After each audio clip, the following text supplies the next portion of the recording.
Well, hello there. Thanks for taking the time to click on this video. I do appreciate it. And if you clicked on this video, see what's in my hand right here? These are steelhead flies specifically for spey rods.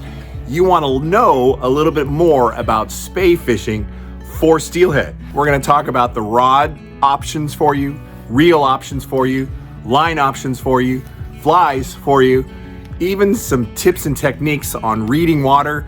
And we're even going to name a few popular spots here in Washington State that you can go get your spey rod steelhead fishing on.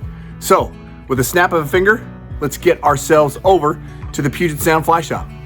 Hey Matt, what is spey fishing and how does it differ from other fly fishing techniques? So spey fishing, you're using two-handed rods. They have compact, would be your shorter style, up to your longer rods, which extend. A lot of people like 14 footers, things like that. Your average spey guy is going to be using roughly around, your 13.3, 13.6 spey rods is kind of the general. It's going to be either in a 7 or an 8 weight. That's kind of your all-arounder.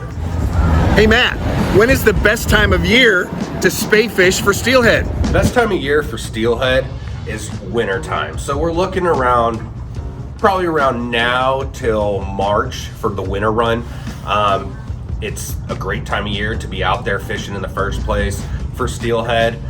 This is kind of that perfect time of year for it. Even though it's cooler out, doesn't affect the fish. Hey Matt, what type of spey rod should I get if I want to take up spey fishing for steelhead? So for your spey rods, you're going to be looking at your G Loomis IMX Pros over here that they have, they're V2s. And then they have the NRX Pluses as well in your G Loomis. Then you're going to pop on over here to your OPST rods. It's a great rod, especially if you're a compact spey guy. As well as your Echo and Redington rods. It's the Redington Claymore is a great price point if you're looking to just get into spey. And if you're a little more advanced, I would be looking at the Sage Sonic. That's probably one of my favorite spey rods that are out. Hey Matt, what type of spey reel do I need to use if I'm going to pick up spey fishing? If you're looking for a spey reel, I suggest looking at a closed cage, Lamson Guru, always a good option. And then you kind of get into your Hardy Cascapedia and getting into these guys right here. Having that closed cage really nice for when you're using running line, and that from that skipping, that's what they were basically built for. So you have that thinner running line, it's not going to go ahead and basically pop out, jam up, you're going to lose your fish. What's the price point? So price point starting off at about $359, and those basically go up a ways. It just depends on what kind of reel you're looking at. Lamson makes some good reels. They do have a price point. You're looking at a Remix that they have in a closed cage. I believe those are about $229, somewhere around there. Great entry level spey reel. Hey Matt, is there a special kind of fly line that I need to use for spey casting for steelhead? All right, if you follow me on over here, I'll go ahead and show you some lines. So Skagit lines, it's going to be depending on head length of what you're trying to do and accomplish in your spey adventures. Rio's Skagit Max Power and Launch, great lines to go ahead and be fishing. Then you got the Airflow, which one of my favorite is the Rage Compact, as well as the Skagit Driver up here. They just cast really well. One's a little longer overhead, depending on your casting style and how you anchor your cast or your flies, can kind of depend, or depending on what water you're going to be in. If you're going to be in smaller stuff, having that compact is going to be a little easier for you to control. And I also have OPST lineup over here.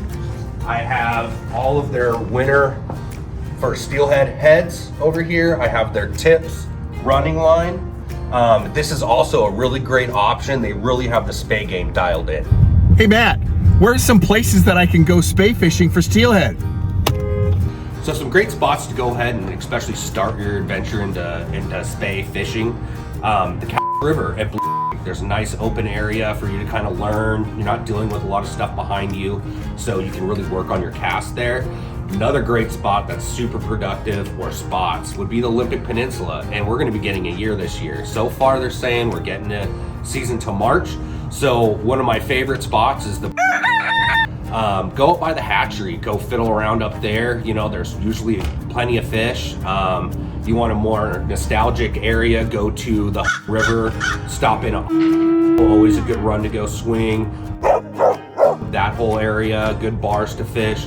You know, and that's where you're gonna find a lot of your winter run steelhead. Hey Matt, what are some tips on reading water when fishing for steelhead, and what are some etiquette things that I should consider? Some tips for going out and spay fishing and reading water is you're looking for walking pace water. Most of those fish are gonna be sitting on that inside seam through that nice run coming on through. Look for walking pace water. That's where they like to sit. They don't like to sit in a fast current. They want to sit in that nice, easy water right there. A perfect example is actually Blue Creek up at the top. It comes in, nice walking pace water. You can go in and fish that. A lot of hookups. So tips, or I should say fishing etiquette, you know, you just got to remember you're swinging. So your room that you kind of need, you can't stack up on each other. You need to be a little ways down. And so what you want to do in a run, especially if there's other people there, make your cast, swing through, and then take 2 steps down. And you want to do that as you go ahead and progress down that run. Now, everybody else behind you that's doing it, hopefully they're doing the same thing. And then you can pop up top and you can redo that run. Ask on the river if somebody's up above and you're like, hey, can I go ahead and go below you a ways? Always ask. Don't just do it. That's how bad things happen on the river. Hey Matt, what flies should you consider when steelheading? And also notice that you appear to have some hand-tied stuff here. I do have some hand-tied stuff. So it's kind of known as the Matt Rabbit. It's a great leech pattern. It's a good searcher pattern as well. So you can't really go wrong just in general with leech patterns. Usually for your winter time, throw in patterns or a pattern that's like that. Works really well. It has a lot of movement in it with that trailing hook that's on there, as well as if you're, you know, fishing a little shallower stuff, you got hobo spays, so they're unweighted. Another great choice. My first ever steelhead I caught was on the hobo spay green butt skunks, right there. You're just looking for some of these patterns to go ahead and pop. So having these stew protruders, great option to go ahead and have out there.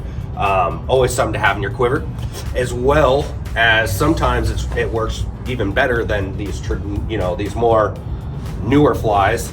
You can always go traditional with some undertakers, some polar shrimps, green butt skunks, traditional. They work really well. You know, they're not all gaudy and flashy, but they are tried and true flies that have always worked. Hey Matt, what other equipment do I need if I'm going to start up spay fishing for steelhead? What are some of the other things that you need to hook me up with? So, on top of the line that we were kind of just going over, you're going to need tips. This is kind of what comes together, what brings your spay fishing together, is these sink tips. They also make floating as well.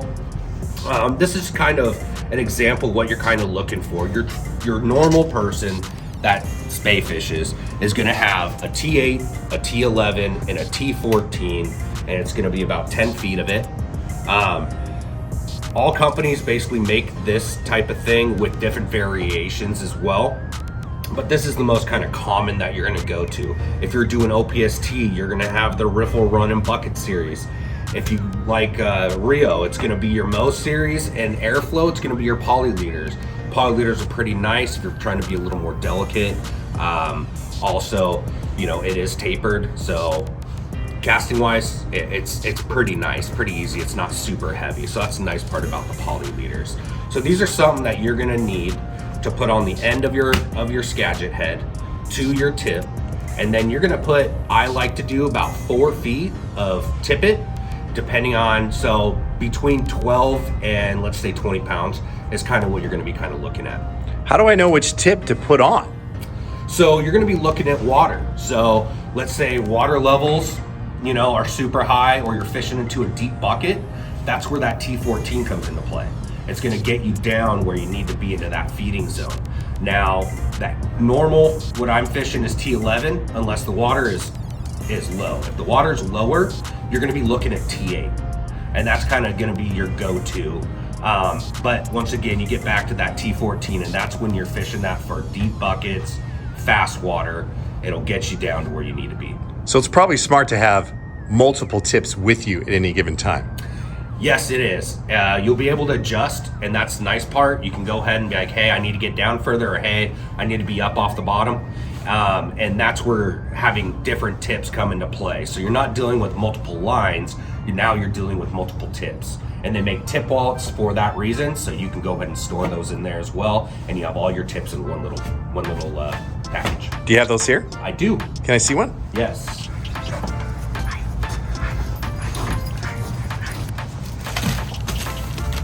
Nice. Several to choose from. Nice.